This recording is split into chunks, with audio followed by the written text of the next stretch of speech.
Good evening, and welcome to the Crypto Overnighter. I'm Nicodemus, and I will be your host as we take a look at the latest cryptocurrency news and analysis. So sit back, relax, and let's get started. And remember, none of this is financial advice. And it's 10 p.m. Pacific on Friday, September 29th, 2023.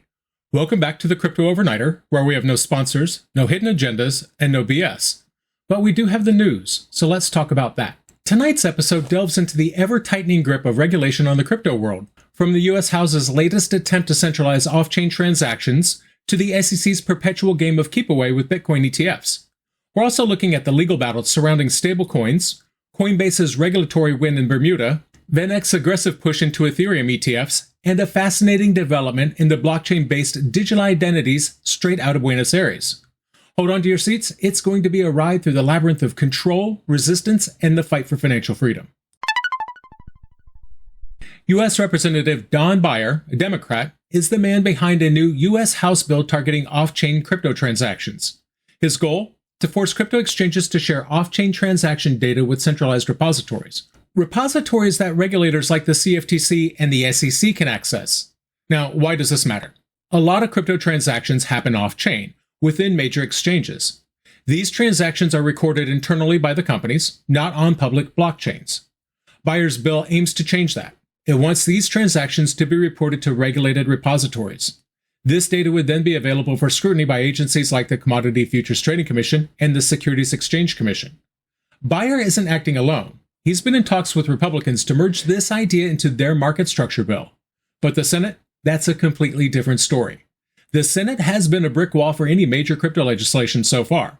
And with Senator Sherrod Brown heading up the Senate Banking Committee, I don't expect that to change anytime soon. Now, Beyer argues that the lack of standardized record-keeping among private entities leaves investors vulnerable. He likens his proposal to the Dodd-Frank Act of 2010, which mandated swaps trading information be reported. This came as a direct result of the 2008 financial crisis. But let's be real. This is a move to centralize what is inherently a decentralized market.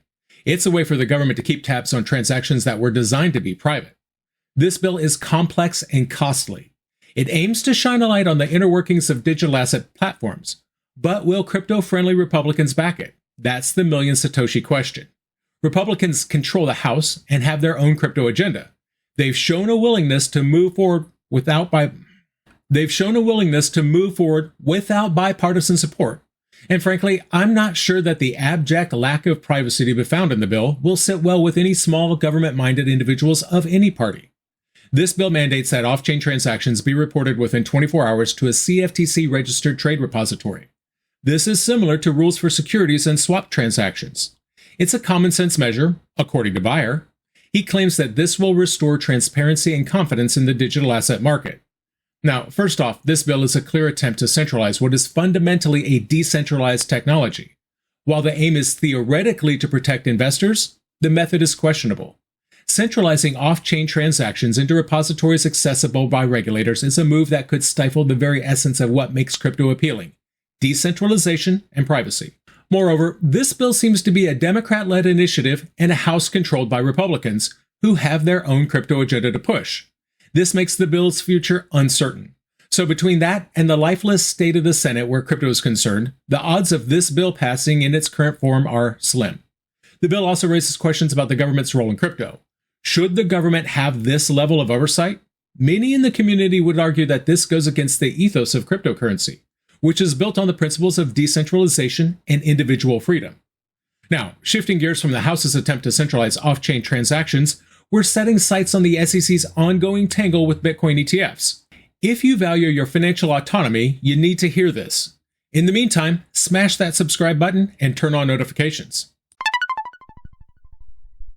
The SEC announced additional proceedings to decide the fate of Valkyrie's proposed Bitcoin Fund ETF. They're not alone. BlackRock, Bitwise, and Invesco are in the same boat. The SEC claims it needs more time to address, quote, legal and policy issues. Now, it seems to me this is more likely a way to keep the crypto market at arm's length. Valkyrie isn't new to the game. They already offer a Bitcoin strategy ETF and a Bitcoin miners ETF. This new fund aims to hold Bitcoin and reflect the performance of the CME CF Bitcoin reference rate. The plan was to list shares on the NASDAQ under the ticker BRR, BRRR. But the SEC's delay throws a wrench into those plans. Now, Beyer being a reference to the money printer that the government is so eager to turn on at the slightest provocation. The SEC is asking for public input on the proposal. They want to know if the ETF is designed to prevent fraud and manipulation. Seems like the SEC should know this. They're also curious about the liquidity and transparency of Bitcoin markets. A proposed surveillance sharing agreement with Coinbase is also on the table. The SEC is giving commenters 21 days to submit data and views, followed by a 35-day period for rebuttals. This means the approval process will drag on for months. The SEC first postponed decisions on spot Bitcoin funds in late August. They also delayed decisions on Fidelity's Wise Origin Bitcoin Trust, the Van Eck Bitcoin Trust, and the Wisdom Tree Bitcoin Trust. And just this week, they pushed back a decision on the ARC21 shares Bitcoin ETF into next year. The new deadline? January 10th. The timing is interesting on this one. The US government is facing a potential shutdown on October 1st. Congress has not agreed on funding bills, adding more uncertainty to the mix. The SEC will have to make a final decision by mid-March at the latest. But don't hold your breath. The other interesting timing part of this is the recent scolding SEC Chair Gary Gensler took from Congress. Now, the first thing that Gensler did after that hearing was to postpone the ARC21 shares Bitcoin ETF to next year.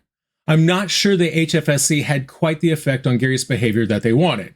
At one point, he was kind of told to start approving these ETFs immediately. The SEC's delays are a glaring sign of the government's reluctance to embrace crypto. And frankly, it's frustrating, because Gary Gensler just does not care. He knows that he's out of a job if the Republicans take the presidency, which means that this is a mess he doesn't have to clean up. If the Democrats retain the White House, he knows he's still got a job and he can kick that can on down the road. So he wins either way.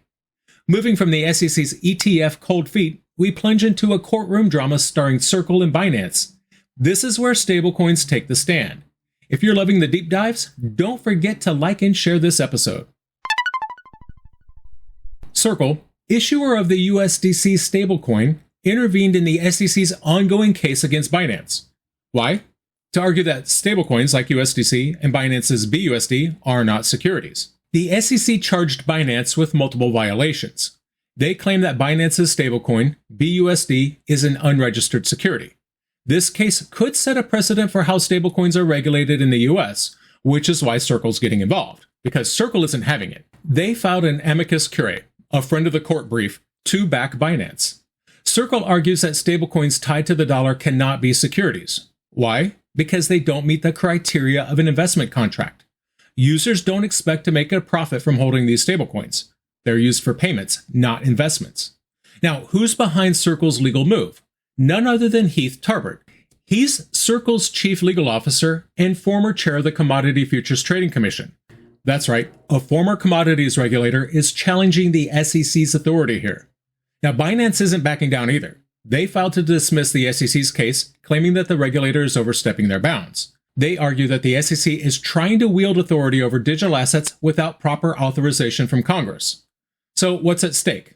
If the SEC wins, it could stifle innovation and centralize power even more. But if Circle and Binance succeed, it could be a significant win for the community. It would mean that stablecoins like USDC and BUSD would fall outside the SEC's jurisdiction, giving them room to grow. From the courtroom to Bermuda's sunny shores, let's talk Coinbase's latest regulatory coup. This one's for the traders out there, so do me a favor, hit that follow button if you're looking to stay ahead of the curve.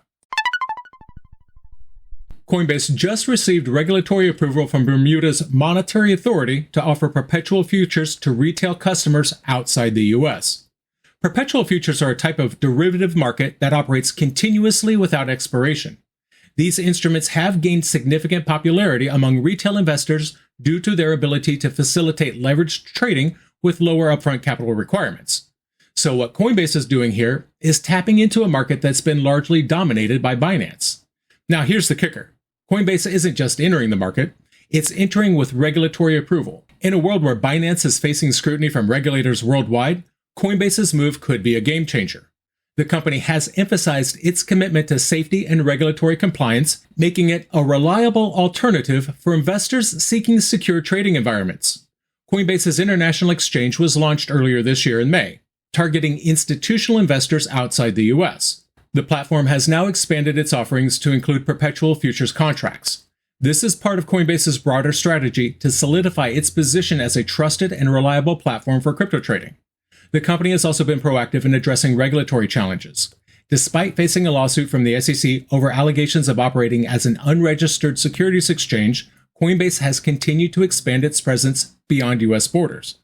The firm even spearheaded a lobbying initiative in Washington, D.C. to foster a favorable regulatory environment.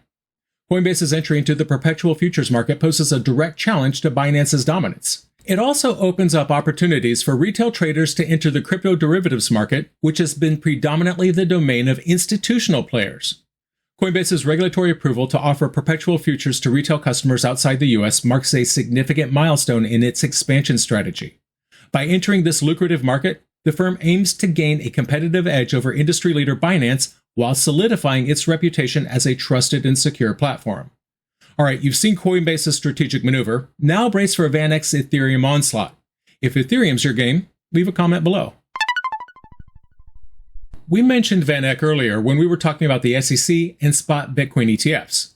VanEck is gearing up to launch its Ethereum Strategy ETF, tickered EFUT. VanEck isn't new to the game. They've been in the ETF business for a while, and they're taking their expertise to Ethereum. EFUT will focus on Ether futures contracts and will be listed on the Chicago Board Options Exchange, or CBOE. The fund will be actively managed by Greg Krenzer, VanEck's head of active trading. Now, this is where it gets interesting. VanEck has already started a marketing blitz, releasing 2 Enter the Ether themed TV commercials. One ad is a 15-second spot with actors staring into the camera, uttering the words Ethereum, now in an ETF form, coming soon. The other is a 30-second ad hinting at a shift in the Ethereum landscape. The message is clear. Ethereum's gravitational pull, quote, will draw everyone in. Now, why the rush? Bloomberg ETF analysts Eric Balchunas and James Seyffert suggest that the SEC is fast-tracking approval for Ether's futures ETFs. Seyffert even expects VanEck's new ETF to launch as early as next week. The reason? That pesky, potentially imminent U.S. government shutdown. That's right, the SEC might be accelerating approvals to get ahead of political turmoil. But VanEck is not alone. Financial services firm Valkyrie is also planning to offer exposure to Ether through its existing Bitcoin Strategy ETF. The race is on, and it's not just a 2-horse race. There are 15 Ether's futures ETFs from 9 issuers vying to launch.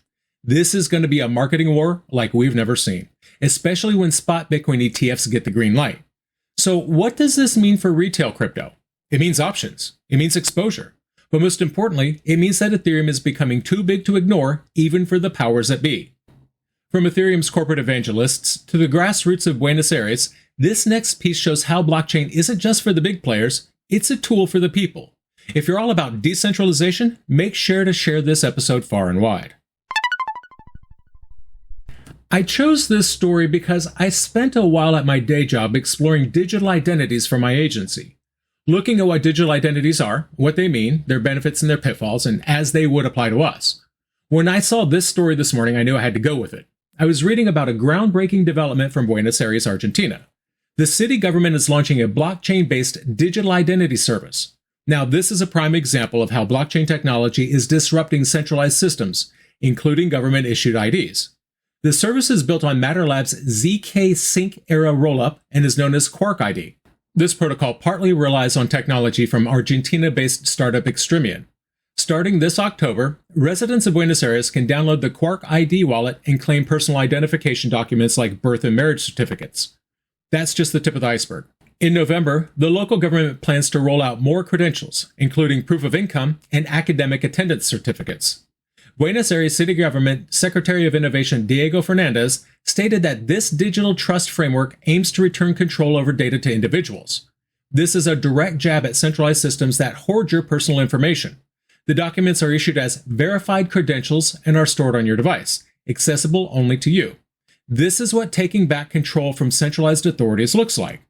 But what about legal recognition? Extremium's chief operating officer mentioned that these digital credentials will initially serve as alternatives to paper documents. However, legislative changes are underway to grant these digital IDs the same legal status as their paper counterparts. This is a monumental shift, and it's happening right now. The technology behind this is also noteworthy. Quark ID wallets are powered by an Ethereum scaling protocol using zero-knowledge rollups. This tech allows for secure and efficient digital interactions, not just between government and citizens, but also among businesses and individuals. This is a win-win for everybody, except maybe for those who want to keep you under their thumb. And if you're wondering about the bigger picture, the Argentine government envisions this digital identity framework as a public good. They're setting the standard for how blockchain technology should be used for the benefit of the people, not just in Argentina, but potentially across all of Latin America. So what happened? U.S. Representative Don Beyer aims to centralize off-chain crypto transactions by forcing exchanges to report data to centralized repositories, a move that faces uncertain prospects in the Senate. The SEC continues to stall the approval of various Bitcoin ETFs, keeping the market in a state of limbo. Circle is challenging the SEC's authority by defending Binance and arguing that stablecoins are not securities. Coinbase received regulatory approval from Bermuda to offer perpetual futures to retail customers, posing a direct challenge to Binance. VanEck is gearing up for an Ethereum strategy ETF, riding a wave of fast-track approvals, possibly due to an impending governmental shutdown. Finally, Buenos Aires is making strides with blockchain-based digital IDs, aiming to give control of personal data back to the individual. The overarching theme tonight is the constant power struggle between centralized authorities and the decentralized ethos of the crypto world. From U.S. regulatory bodies striving to tighten their grip on off-chain transactions and ETF approvals, to companies like Circle and Coinbase stepping in to challenge the status quo. We also saw how VanEck is seizing an opportunity with Ethereum, possibly accelerated by the uncertainties surrounding the U.S. government. And let's not forget, Buenos Aires is setting a precedent, showing how blockchain can genuinely be used for the public good. These incidents are part of the bigger picture, illustrating the growing tension between traditional systems and the disruptive force of blockchain technology. Each story tonight adds a piece to this complex puzzle, influencing how you trade, invest, and even identify yourself in this evolving landscape. As we wrap up tonight, it's evident that the battle lines are drawn. The moves made by these entities will either open up new avenues for the crypto community or construct barriers that inhibit progress.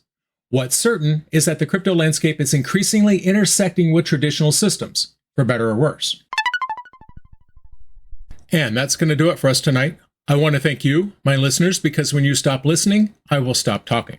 If you enjoyed tonight's show, then please like, follow, subscribe, leave a rating, or maybe a review.